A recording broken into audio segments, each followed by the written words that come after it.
సింహరాశి వారికి జూన్ మాసంలో గోచార ఫలితాలు ఎలా ఉన్నాయో తెలుసుకుందాం. చంద్రుణ్ణి మినహాయించి మిగతా 8 గ్రహాల యొక్క స్థితి సంచారం ఏ రాశిలో జరుగుతుంది, ఆ రాశుల యొక్క సంచారము సింహరాశి జాతకులకు ఏ స్థానం అవుతుంది, తద్వారా గోచార ఫలితం ఎలా ఉంటుంది అనేటువంటి విషయాన్ని మనం చూసినట్టయితే 15వ తారీఖు వరకు వృషభంలో రవి సంచరిస్తున్నాడు. 16 నుండి మాసాంతం వరకు మిథునంలో సంచరిస్తున్నాడు. కుజుడు 6వ తారీఖు వరకు కర్కాటకంలో సంచరిస్తున్నాడు. 7వ తారీఖు నుండి మాసాంతం వరకు కూడాను సింహరాశిలో సంచరిస్తున్నాడు. బుధుడు 6వ తారీఖు వరకు వృషభంలో సంచరిస్తున్నాడు. 22వ తారీఖు వరకు మిథున రాశిలో సంచరిస్తున్నాడు. 23 నుండి మాసాంతం కూడాను కర్కాటక రాశిలో సంచరిస్తున్నాడు. గురువు మిథున రాశిలో సంచరిస్తున్నాడు. శుక్రుడు 1వ తారీఖు నుండి మాసం చివరి వరకు కూడాను మేషరాశిలో సంచరిస్తున్నాడు. శని మీనరాశిలో సంచరిస్తున్నాడు. రాహువు కుంభం, కేతువు సింహరాశిలో సంచరిస్తున్నారు. అయితే ఈ రాశులలో ఈ 8 గ్రహాలు సంచరిస్తున్నప్పుడు ఈ సింహరాశిలో జన్మించినటువంటి వారికి ఏ ఏ స్థానాలు అవుతాయి, వాటి యొక్క ఫలితాలు ఎలా ఉన్నాయి అనేటువంటి విషయాన్ని మనం చూసినట్టయితే సింహరాశి వారికి సూర్యుడు బాగా అనుకూలంగా ఉన్నాడు. ఈ జూన్ మాసంలో 10వ స్థానం, దశమ స్థానము, ఏకాదశ స్థానంలో సంచరిస్తున్నాడు. దశమ ఏకాదశ స్థానంలో సూర్యుడి యొక్క అనుకూలత బాగా ఉంది. ఇక కుజుడు ద్వాదశ జన్మస్థానాలలో ప్రతికూలంగా ఉన్నాడు. బుధుడు దశమ ఏకాదశ ద్వాదశ స్థానాలలో అనుకూలంగా ఉన్నాడు. గురువు ఏకాదశ స్థానంలో అనుకూలంగా ఉన్నాడు. శుక్రుడు భాగ్యస్థానంలో అనుకూలంగా ఉన్నాడు. రాహువు సప్తమం, కేతువు జన్మస్థానాల్లో ప్రతికూలంగా ఉన్నారు. ఓవరాల్గా మనం చూసినట్టయితే ఈ మాసంలో గ్రహస్థితి అనుకూలంగానే ఉంది. అంటే ముఖ్యమైనటువంటి గ్రహాలు గురువు ఏకాదశ స్థానంలో ఉన్నాడు. అయితే శని భగవానుడు మట్టుకు అష్టమ స్థానంలో ఉన్నాడు సింహరాశి వారికి. ప్రధానమైనటువంటి గ్రహ గనుక అష్టమ స్థానంలో శనీశ్వరుడి యొక్క సంచారము కొంత ఎఫెక్ట్ ఉంటుంది మన పైన. అయితే గత మాసంలో గురువు మారడము చాలా యోగదాయకంగా కనబడుతుంది. గురువు యొక్క ప్రభావం మూలకంగా శని దుష్ప్రభావము తగ్గేటువంటి అవకాశం ఈ మాసంలో బాగా కనబడుతుంది. ఆ విధంగా మనం చూసినట్టయితే గ్రహస్థితి కొంత గత మాసంతో పోల్చినట్టయితే చాలా అనుకూలంగా ఈ మాసంలో ఉంది. గురు ఏకాదశ స్థానంలోకి ప్రవేశించాడు.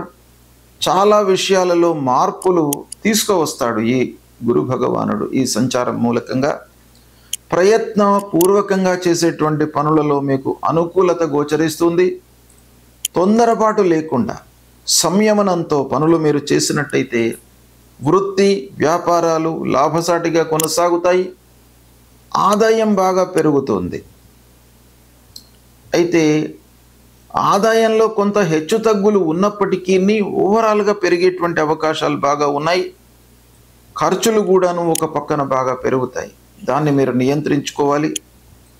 ఇక బంధువులు, స్నేహితులు, మిమ్మల్ని మార్గదర్శనం చేసేటువంటి వాళ్ళు ఎవరైతే ఉన్నారో వాళ్ళ విషయంలో కొంత జాగ్రత్తలు తీసుకోవాలి. అంటే మీకు మంచి సలహాలు ఇస్తున్నట్టుగానే నటిస్తూ ఉంటారు కనుక వాళ్ళ మూలకంగా మీరు ఇబ్బందులను ఎదుర్కొనేటువంటి అవకాశాలు ఉన్నాయి. కాబట్టి కొంత జాగ్రత్తలు తీసుకోండి. శుభకార్య ప్రయత్నాలు ఫలిస్తాయి. శుభకార్యాలు చేస్తారు. పిల్లల విషయంలో మంచి నిర్ణయాలు తీసుకుంటారు. ఇక వాహనము కొనుగోలు చేస్తారు. భూములు, ప్లాట్లు కొనేటువంటి అవకాశాలు ఉన్నాయి.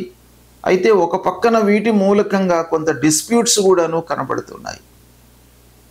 వాహన మూలకంగా డిస్ప్యూట్స్ కానివ్వండి, రిపేర్స్ కానివ్వండి, ఇలాంటివి ఎదురయ్యే అవకాశాలు ఉన్నాయి.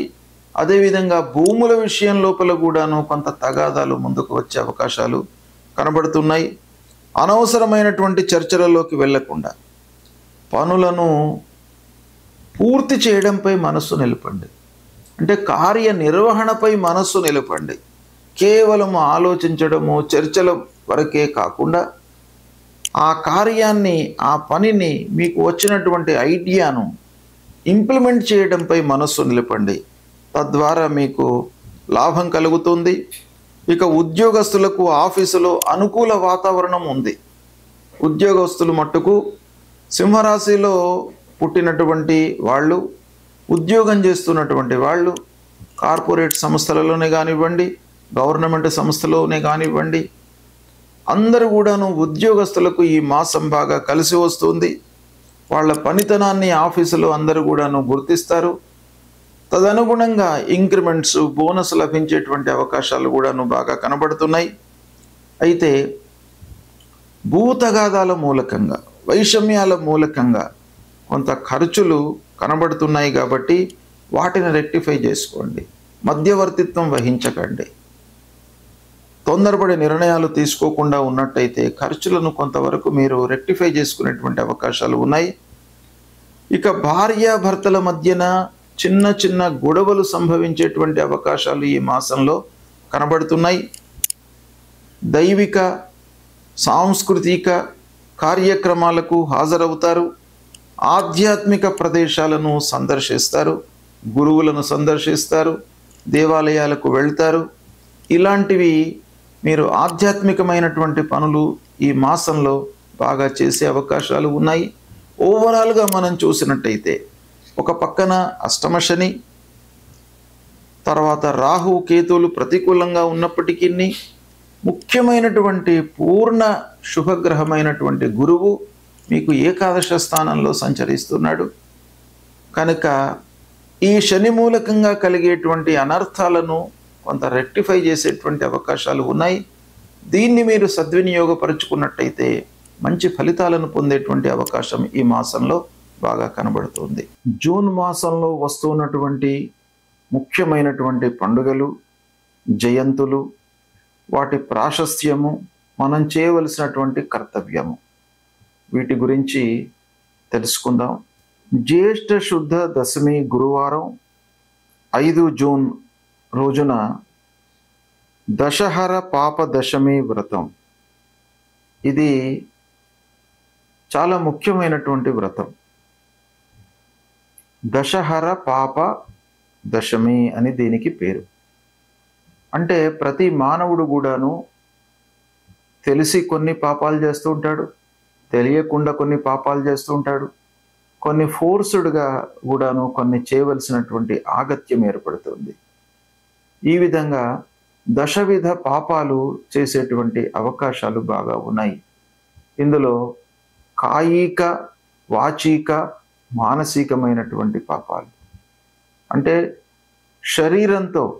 శరీరము ఇన్వాల్వ్ అయ్యి చేసేటువంటి పాపాలు కొన్ని, మాట మూలకంగా ఎదుటి వాళ్లను ఇబ్బంది పెట్టడము, తద్వారా కలిగేటువంటి పాపాలు, మనస్సు లోపల అనర్థాలను ఊహించుకొని కీడును తలపెట్టి తద్వారా వచ్చేటువంటి పాపాలు, మానసికమైనటువంటి పాపాలు. ఇలా 3 రకాలుగా ఉండేటువంటి పాపాలు మొత్తం కలిపితే మనకు ఒక్కొక్క దానిలో 4, 3 ఇలా పాపాలు 10 రకాలుగా ఉంటాయి అనేటువంటిది శాస్త్రం చెప్తుంది. అయితే ఈ పాపాలను తొలగిపోవడానికి ఈ దశమి రోజున గంగా స్నానం చేసినట్టయితే, అంటే గంగా భగవతి పూజ, మనకు దగ్గరగా ఉన్నటువంటి గోదావరి నది కానివ్వండి, గంగా నదికి కానీ వెళ్ళి స్నానం ఆచరించినట్టయితే ఈ దశవిధ పాపాలు దూరం అయిపోతాయి అనేటువంటిది శాస్త్రం చెప్తుంది. కాబట్టి మనము సంతృప్తిగా జీవనం కొనసాగించడానికి, చేసినటువంటి అకృత్యాలను దూరం చేసుకోవడానికి గంగా స్నానం అనేటువంటిది చాలా ముఖ్యమైనటువంటిది. గంగా అంటే గంగా నది కాకుండా దగ్గరగా ఉన్నటువంటి జీవనదుల లోపల ఎక్కడైనా కూడాను మీరు స్నానం ఆచరించవచ్చును. అలాంటిది చేయడం మూలకంగా మనకు ఈ పాపాలన్నీ కూడాను దూరం అవుతాయి. ఇక 6వ తారీఖున నిర్జల ఏకాదశి, గణపతి సచ్చిదానంద స్వామి వారి యొక్క జయంతి. ఈ నిర్జల ఏకాదశి, మనకు ఏకాదశి వ్రతం చాలా ఉత్తమమైనటువంటి వ్రతం. అన్ని వ్రతాల్లో కూడాను ఏకాదశి వ్రతానికి అత్యంత ప్రాధాన్యత మన శాస్త్రంలో ఇవ్వబడింది. కాబట్టి మనము ప్రకృతి పరంగా, ఆరోగ్యపరంగా, శారీరకంగా మనం దృష్టిలో పెట్టుకున్నట్టయితే ఏకాదశి రోజున ఉపవాసం చేసి ద్వాదశి రోజున పారణ చేసినట్టయితే అద్భుతమైనటువంటి ఫలితాలు కలుగుతాయి. ఉన్నతమైనటువంటి భావనలతో మోక్షాన్ని పొందవచ్చును అనేటువంటివి కూడాను మనకు ఇతిహాసాల లోపల చాలా చెప్పబడి ఉన్నాయి. కాబట్టి ఈ రోజున ఏకాదశి వ్రతాన్ని ఆచరించాలి. ఇదే రోజున అవధూత పీఠాధిపతి గణపతి సచ్చిదానంద స్వామి వారి యొక్క జయంతి. ఆ స్వామివారిని మీరు కొలవండి. త్రిమూర్తి స్వరూపమైనటువంటి ఆ గురు భగవానుడు, గురుదేవుడి యొక్క అనుగ్రహాన్ని పొందడానికై స్వామివారిని మీరు పూజించండి. ఇక 8వ తారీఖు రోజున మృగశిర కార్తీ ప్రవేశం. వ్యవసాయదారులకు కార్తులు అత్యంత ప్రాధాన్యతను సంతరించుకున్నటువంటివి. కార్తులను దృష్టిలో పెట్టుకొని వాళ్ళు కార్యకలాపాలు చేస్తూ ఉంటారు. వ్యవసాయం ప్రారంభం చేయడము, విత్తనాలు నాటడము, ఇవన్నీ కూడాను కార్తులకు అనుగుణంగా వాళ్ళు చేసుకుంటారు. కనుక మృగశిర కార్తీ ప్రవేశం అనేటువంటిది చాలా ముఖ్యమైనటువంటి కార్తీ. అది 8వ తారీఖు నాడు ప్రవేశిస్తుంది. ఇక 10వ తారీఖు నుండి గురుమౌఢ్యం ప్రారంభమవుతుంది. గురుమౌఢ్యము అనంటే గురువు మనకు కనిపించకుండా లుప్తమవుతాడనమాట. ఆ గ్రహ గురుగ్రహము కనపడకుండా ఉన్నప్పుడు శుభకార్యాలు చేయకూడదు అనేటువంటిది శాస్త్రం చెప్తుంది. కనుక ఈ 10వ తారీఖు నుండి గురుమౌఢ్యం ప్రారంభమవుతుంది. దాంతో వివాహాది శుభకార్యాలన్నీ కూడాను నిషేధం. ఒక నెల రోజుల పాటు ఉంటుంది ఈ మౌఢ్యము. ఈ సమయం లోపల శుభకార్యాలు నిషేధము. తర్వాత 11వ తారీఖున జ్యేష్ఠ పౌర్ణిమ బుధవారం వట సావిత్రి గౌరీ వ్రతం. ఈ వట సావిత్రి గౌరీ వ్రతము ముత్తైదువులకు ఆ సావిత్రి ఎలానైతే గౌరీదేవిని పూజించి మాంగళ్యాన్ని రక్షించుకుందో అలాంటి ఉత్తమమైనటువంటి ఈ వట సావిత్రి వ్రతము 11వ తారీఖున వస్తుంది. దీన్ని కూడాను అందరూ ఆచరించి శుభప్రదమైనటువంటి జీవితాన్ని కొనసాగించడానికి ఈ వ్రతం బాగా ఉపయోగపడుతుంది. ఇక 14 జూన్ శనివారం సంకష్టహర చతుర్థి వ్రతం. సంకష్టహర చతుర్థి వ్రతము ప్రతి మాసం లోపల కూడాను పౌర్ణిమ తర్వాత తదియ కానివ్వండి, చవితి రోజున కానీ ఈ వ్రతం వస్తుంది. అందరూ కూడాను ఈ రోజున సంకష్టహర చతుర్థి వ్రతాన్ని ఆచరించి ఆటంకాలు లేకుండా మనము చేపట్టేటువంటి పనులు సుఖమయంగా పూర్తి కావడానికి, ఆ గణపతి యొక్క అనుగ్రహాన్ని పొందడానికై ఈ వ్రతాన్ని మనము ఆచరిస్తాం. ఈ వ్రతం లోపల ఉన్నటువంటి కర్తవ్యం ఏంటి అంటే, ఉదయం నుండి మనము ఉపవాసంతో ఉండి గణపతిని అర్చించి అభిషేకం చేసి సాయంకాలము చంద్రోదయం వరకు ఉపవాసము ఉండి చంద్రుణ్ణి చూసిన తరువాత ఉపవాస దీక్షను విరమించి అప్పుడు ఆ గణపతికి మళ్ళీ ఒకమారు ప్రార్థన చేసుకొని పూజించడము. ఇది ఈ సంకష్టహర చతుర్థి రోజున చేయవలసినటువంటి కర్తవ్యము. ఈ వ్రతము చాలా ముఖ్యమైనటువంటిది. కష్టాలు నివారిస్తాడు గణపతి, ఆటంకాలు రాకుండా మిమ్మల్ని కాపాడుతాడు. కాబట్టి ఈ సంకష్టహర వ్రతము అనేటువంటిది మీరు ఆచరించండి, శుభ ఫలితాలను పొందుతారు. తర్వాత 15వ తారీఖున మిథున సంక్రమణ ప్రవేశం అవుతుంది. ఈ సంక్రమణ రోజున పితృదేవతల ప్రీత్యర్థమై మనము ఎవరికైనా కూడాను కొంత అన్నదానం చేసినట్టయితే మీకు సత్ఫలితాలు పొందుతారు. ప్రతి సంక్రమణ రోజున పితృదేవతల ప్రీత్యర్థమై మీరు ఒకరికి కానీ ఇద్దరికి కానీ మీకు ఎంతమందికి అనుకూలమైతే మీ శక్తి కొలది అన్నదానం చేయండి, సత్ఫలితాలను పొందుతారు. ఇక 23వ తారీఖు రోజున సోమ ప్రదోషమి వ్రతం, మాస శివరాత్రి, ఈ రెండు కూడాను ప్రదోషమి మాస శివరాత్రి శివ వ్రతాలు. ఈ రెండు వ్రతాలను సోమ ప్రదోషమి అదే రోజు వస్తుంది, అదే రోజున కూడాను మాస శివరాత్రి ఉంది. ఆ శంకరుణ్ణి ప్రదోష కాలం లోపల మీరు పూజించినట్టయితే మీకు అన్ని రకాలుగా ఐశ్వర్యాన్ని, అపమృత్యు దోషాలను తొలగిస్తాడు. అపమృత్యు దోషాన్ని తొలగించి ఐశ్వర్యాన్ని ప్రసాదించేటువంటి ఆ శంకరుడు ఆ సోమ ప్రదోషమి రోజున మీరు పూజించినట్టయితే తప్పకుండా మీకు అనుగ్రహం లభిస్తుంది. తర్వాత అమావాస్య, దర్శామావాస్య కూడాను 25వ తారీఖు నాడు వస్తుంది. ఈ అమావాస్య రోజున కూడాను పితృదేవతల ప్రీత్యర్థమై మీరు అన్నదానం చేయండి.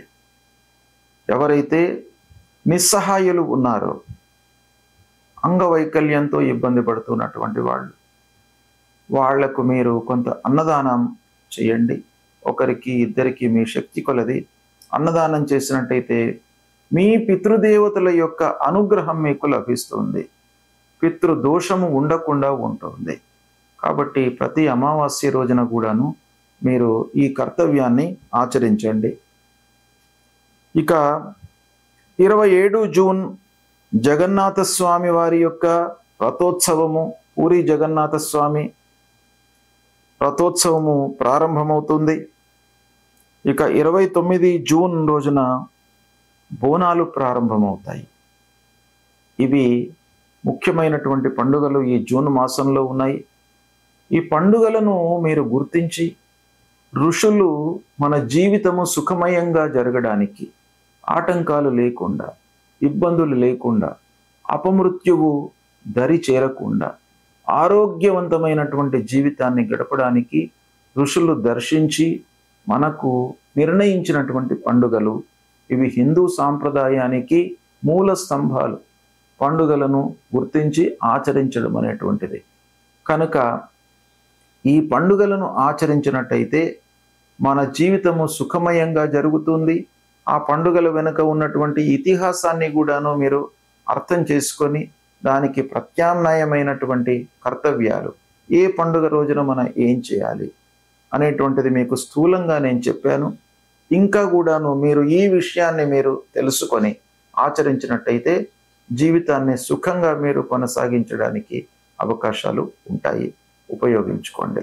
గ్రహస్థితి ప్రతికూలంగా ఉన్నప్పుడు మనము చేయవలసినటువంటి కర్తవ్యాలు రెండు ఉంటాయి. ఒకటి, మనము రెట్టింపు శ్రమతో ఆ పనులను చేయాలి. అంటే శక్తియుక్తులను ఉపయోగించి పనులు చేయడము. రెండవది, భగవంతుడి యొక్క అనుగ్రహము కొరకై మనము చేయవలసినటువంటి పరిహారాలు. ఇందులో ముఖ్యమైనటువంటి గ్రహాలు మన పైన చాలా ఎఫెక్ట్ను చూపిస్తాయి. సూర్యుడు, కుజుడు, గురువు, శనీశ్వరుడు, రాహువు, కేతువులు. ఈ గ్రహాలు ప్రతికూలంగా ఉన్నప్పుడు మనం చేయవలసినటువంటి విధి విధానాలు, పరిహారం ఏంటి అనేటువంటి విషయాన్ని చెప్తాను. సూర్యుడు ముఖ్యంగా మనకు ఆరోగ్యాన్ని ఇచ్చేటువంటి గ్రహము. ఆరోగ్య ప్రదాత అయినటువంటి సూర్యుడి యొక్క అనుకూలత బాగా ఉండాలి.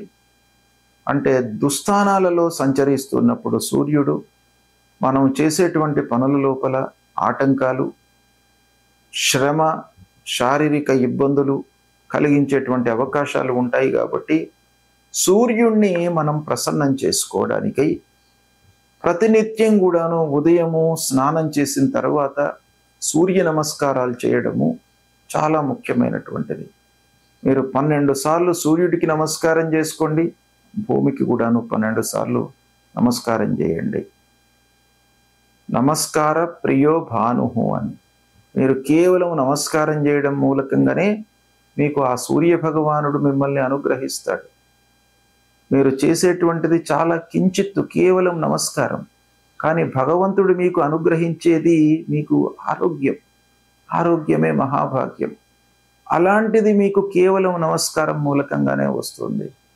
కాబట్టి ప్రతినిత్యం కూడాను సూర్యుడికి నమస్కారం చేసుకోండి, భూమికి నమస్కారం చేయండి, మూలమంత్రాన్ని పఠించండి. సూర్యుడికి సంబంధించినటువంటి మూలమంత్రం జపా కుసుమ సంకాశం కాశ్యపేయం మహద్యుతిం తమోరిం సర్వపాపఘ్నం ప్రణతోస్మి దివాకరం అనేటువంటి ఈ మూలమంత్రాన్ని ప్రతినిత్యం కూడాను జపించండి.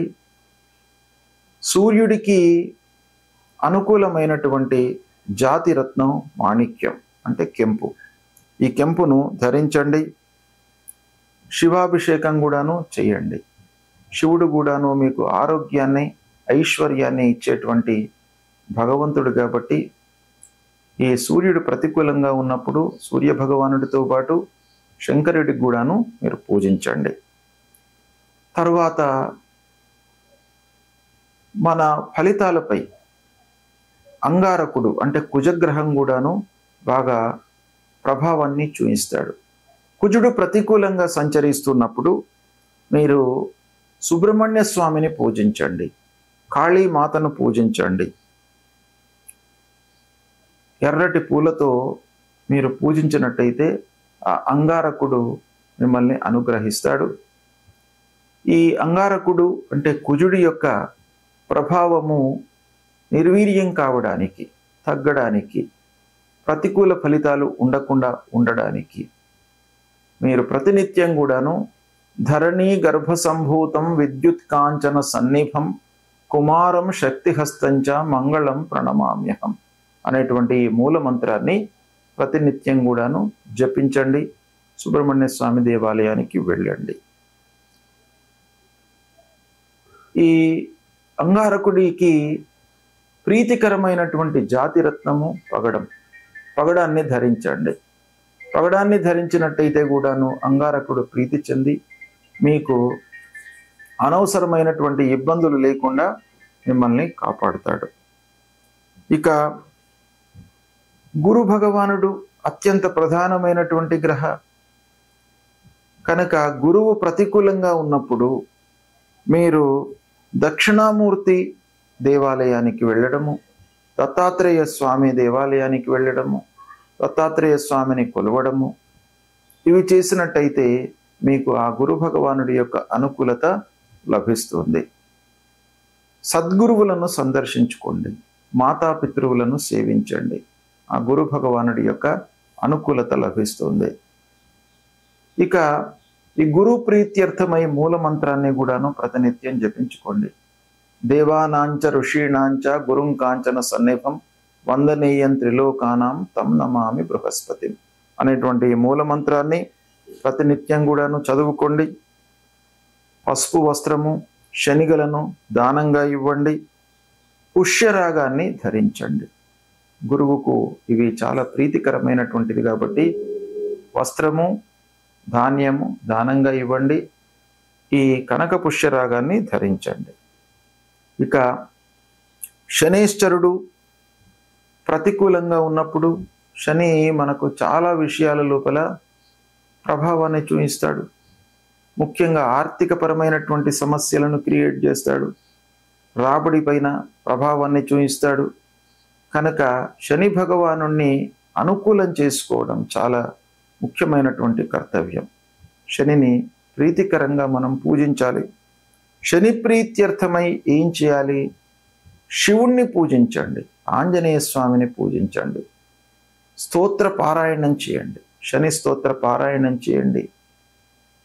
తర్వాత హనుమాన్ చాలీసా పారాయణం చేయండి. ఇవి చేసినట్టయితే శని మీకు ప్రీతి చెందుతాడు. నీలాన్ని ధరించండి. నల్లని నువ్వులు, నల్లటి వస్త్రము, ఒక ఇనుప ముక్క, వీటిని దానం ఇవ్వండి. ఇక శని ప్రీత్యర్థమై మీరు నీలాంజన సమాభాసం రవిపుత్రం యమాగ్రజం ఛాయా మార్తాండ సంభూతం తం నమామి శనైశ్చరం అనేటువంటి మూలమంత్రాన్ని ప్రతినిత్యం కూడాను జపించండి. ఇక రాహువు ప్రతికూలంగా ఉన్నప్పుడు, రాహువు కూడాను ప్రధానమైనటువంటి గ్రహ ఛాయాగ్రహము, మనపైన మానసిక శారీరక ఇబ్బందులను క్రియేట్ చేసేటువంటి గ్రహము, అనవసరమైనటువంటి భయాన్ని కల్పించేటువంటి గ్రహము, ఆందోళనలకు గురి అయ్యేటువంటి అవకాశాలు రాహువు ప్రతికూలంగా ఉన్నప్పుడు బాగా ఉంటాయి. కాబట్టి రాహువును తప్పకుండా ప్రీతికరంగా మీరు చేసుకోవాలి. ఈ రాహు ప్రీత్యర్థమై దుర్గాదేవిని పూజించండి, మినుములు దానంగా ఇవ్వండి, గోమేధికాన్ని ధరించండి. దుర్గామాత దేవాలయానికి ప్రతినిత్యం కూడా వెళ్ళినట్టయితే రాహువు ప్రీతి చెందుతాడు. రాహు మూలకంగా కలిగేటువంటి దుష్ప్రభావం దూరమవుతుంది. ప్రతినిత్యం కూడాను మూలమంత్రాన్ని జపించండి. అర్ధకాయం మహావీర్యం చంద్రాదిత్య విమర్ధనం సింహికా గర్భ సంభూతం తం రాహుం ప్రణమామ్యహం అనేటువంటి మూలమంత్రాన్ని ప్రతినిత్యం కూడాను జపించండి. ఇక కేతు ప్రతికూలంగా ఉన్నప్పుడు మీరు ఏం చేయాలి? గణపతిని పూజించండి. ఆ గణాధిపతిని పూజించడం మూలకంగా ఆటంకాలు లేకుండా ఉంటాయి, ఆలస్యం జరగకుండా ఉంటాయి మనం చేపట్టినటువంటి కార్యక్రమాలలో. కనుక ఆ గణపతిని సేవించండి, గణపతి దేవాలయానికి వెళ్ళండి, ఉలువలు దానంగా ఇవ్వండి, వైడూర్యాన్ని ధరించండి. ఫలాశ పుష్ప సంకాశం తారకా గ్రహమస్తకం రౌద్రం రుద్రాత్మకం ఘోరం తం కేతుం ప్రణమనామ్యహం అనేటువంటి మూలమంత్రాన్ని ప్రతినిత్యం కూడాను చదువుకోండి.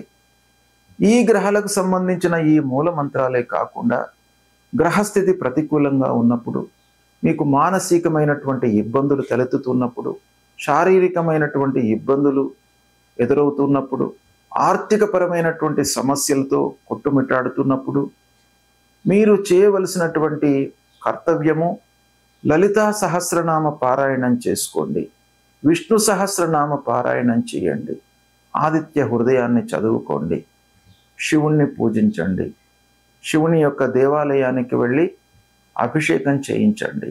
ఇవి చేసినట్టయితే మీకు గ్రహస్థితి మూలకంగా కలిగేటువంటి దుష్ప్రభావము దూరమవుతుంది, శుభ ఫలితాలను పొందుతారు.